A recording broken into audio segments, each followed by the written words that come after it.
Um punhado de terra úmida, o cheiro metálico de moedas oxidadas ou o gosto seco de giz escolar. Para a maioria, isso causa repulsa, mas para alguns, esses itens são mais apetitosos do que um prato de comida quente, o que acontece quando o cérebro envia um comando de fome desesperada por algo que não tem valor nutricional nenhum. Não estamos falando de uma escolha consciente, mas de um curto-circuito biológico conhecido como síndrome de Pica. É uma compulsão que transforma objetos cotidianos em desejos incontroláveis.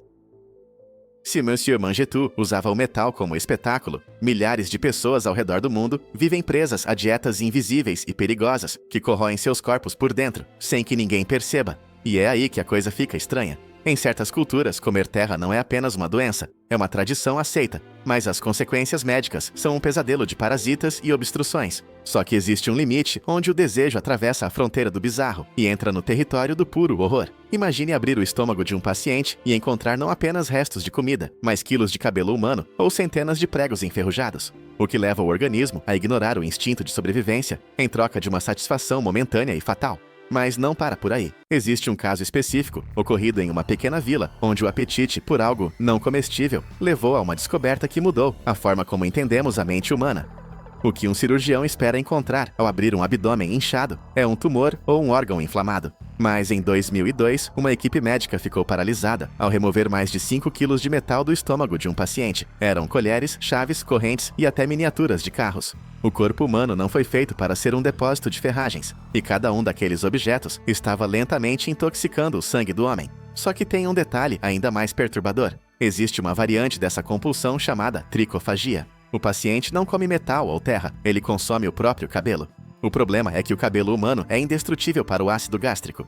Com o tempo, os fios se entrelaçam, criando uma massa sólida e gigante, que assume o formato exato do estômago. Os médicos chamam isso de tricobezoar, mas na literatura médica o nome é muito mais sombrio: síndrome de Rapunzel. A pergunta que fica no ar é: por que o corpo não vomita? Por que o sistema de defesa ignora a presença de um corpo estranho que está bloqueando a passagem de nutrientes? A ciência sugere que, em muitos casos, existe uma deficiência severa de ferro ou zinco. O cérebro, em um ato de desespero químico, ordena que o indivíduo morda qualquer coisa que pareça mineral, mesmo que isso signifique mastigar o pé de uma mesa ou o reboco de uma parede.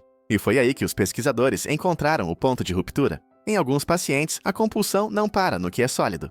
Ela evolui para substâncias químicas voláteis. O prazer de ingerir o que é letal cria um ciclo de vício que o sistema nervoso não consegue quebrar. Mas nada se compara ao caso de um homem na Índia que levou essa condição ao limite absoluto da resistência física, forçando os limites do que a medicina considerava possível para um sobrevivente. O caso que paralisou a comunidade médica envolveu um homem que, durante meses, ingeriu 40 facas de metal. Não eram pequenos canivetes, mas lâminas de tamanho considerável. Quando ele chegou ao hospital reclamando de dores abdominais terríveis, os médicos pensaram se tratar de um câncer avançado. Ao abrirem o paciente, a visão era de um cenário de guerra. As facas estavam dobradas e enferrujadas dentro dele. O mais assustador não é o fato de ele ter sobrevivido à cirurgia, mas a explicação que ele deu.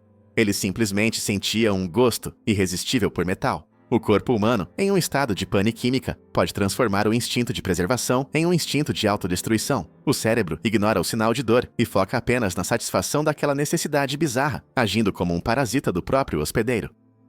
Esses casos nos mostram que a biologia não é uma ciência exata, mas um equilíbrio frágil.